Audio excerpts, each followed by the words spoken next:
SpongeBob my ass. I'm only 4. Bonjour, Monsieur Pussycat. Cracking toast, Robert.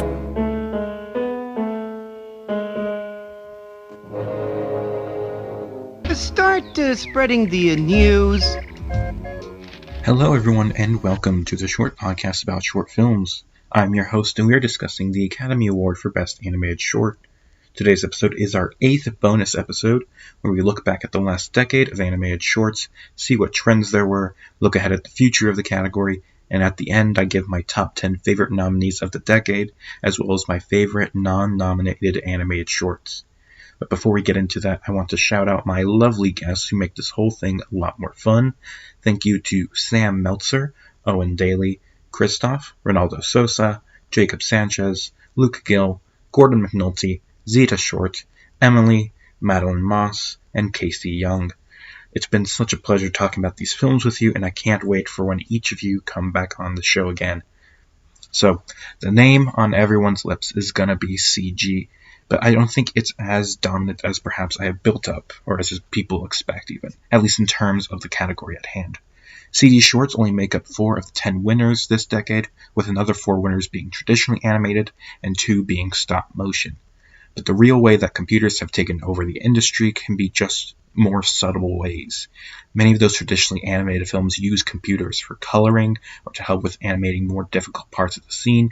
They still start with ink and paper, but even when not doing 3D computer graphics, computers can still greatly improve the animation process. But even then, some films, like the 2000 winner Father and Daughter, still went completely analog. And as we go into the next decade, we're actually going to see some shorts that try to tackle with the usage of 2D versus 3D, a concept which goes as far back as the 1980s with Technological Threat, but is even more relevant now when it's perhaps too late to go back. And it's worth noting that Technological Threat was made by Bill Croyer, who specializes in computer graphics technology. The common theme, though, is that both 2D and 3D, computers and analog, those are all valuable forms, and that it's just about finding what's best for you and your project. However, also next decade, the vast majority of winners are going to be films that use a lot of 3D CGI. They're not necessarily wholly CG. We'll talk about films like Paperman, who use CG as a base to put 2D animation on top, but also computer graphics are getting advanced enough and, more importantly, cheap enough where non-major studios with fewer resources can still make films that look as good as Disney shorts. But again, that's just a peek at what's coming. There's not really much else to say about the 2000s, unfortunately. In these later years, it becomes a tad harder to pick a unifying theme when the production of the shorts becomes so non-centralized. Like our winners this decade are from 4 different continents overall. The Academy enjoys both studio fare and smaller films in equal stride, but it's the 2010s when we start to see a real commodification of the short films category, which I imagine goes even further into the 2020s with the rise of streamers trying to farm Oscars. But I'm getting way ahead of myself. For now, let's just end this segment quickly and go on to my ranking of the top 10 Oscar-nominated animated shorts of the 2000s. For number 10, I have Rejected, the short film that defined internet humor forever. The jokes still hold up decades later, and it's one hell of a start for Don Hertzfeld's career. Number 9 is The Periwig Maker, a dark and dreary film about the Black Plague that feels even more potent post-COVID. While the narration might be a bit overbearing, the prose it spouts, it's still quite amazing.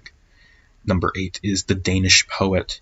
Torokov is one of NFB's finest artists, and this film about the interconnectedness of life and fate and destiny is just so sublime. Number 7 is The Little Match Girl, Disney's attempt at a classic heart-wrenching story.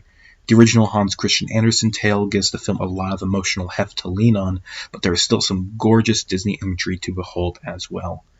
Number 6 is Father and Daughter, a wordless, beautiful tale of a daughter longing for her lost father. It's simple, but it's brilliant. Number 5 is Lorenzo, a decades-old Disney concept brought back to life, filled with gorgeous uses of color and fantastic tango music, with a strangely dark premise that makes it all the more exciting. Number 4 is Madame Tutli Putli, a film that I still can't really wrap my head around completely, but it's hypnotizing all the same, with an intricately designed train car, surreal yet beautiful scenes and imagery, and groundbreaking VFX that puts human eyes on the stop-motion dolls to create a short film unlike any other. Number 3 is My Love. I will always be a sucker for Alexander Petrov's romantic hand-painted imagery. Each frame is just so divine, and it's all for a tale with so much love and tragedy that brings out every emotion. I can't help but love My Love. Number 2 is The House of Small Cubes, perhaps one of the most famous short films in this category, and good reason. Simple yet beautiful visuals tell a story of an old man in a world of rising sea levels, where he must constantly build his house higher and higher, and swimming lower and lower into his house reveals to him a long gone past. It's so bittersweet, but it's such a fantastic watch.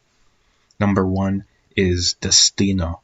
The combination of Salvador Dali and Disney is one that many people would have only dreamed of, but the storyboards from the 1940s that were thought to be lost were recovered in the 2000s, and the film was completed, and it is one of the greatest short films ever made, because of course it is.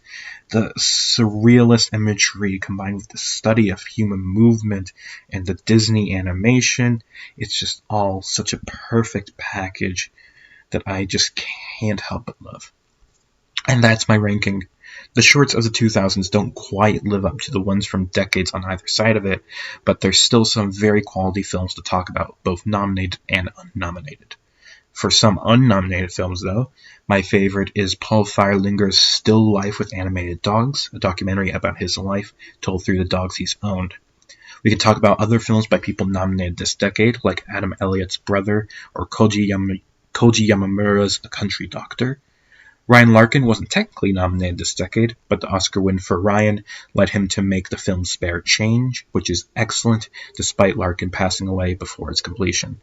We can also discuss filmmakers nominated in other decades, like Joanna Quinn and her film Dreams and Desires, Family Ties, or the Pez film Western Spaghetti. We can also go into popular studios, like the Pixar short films Jack Jack Attack and Partly Cloudy, Disney's One by One, or NFB's From the Big Bang to Tuesday Morning.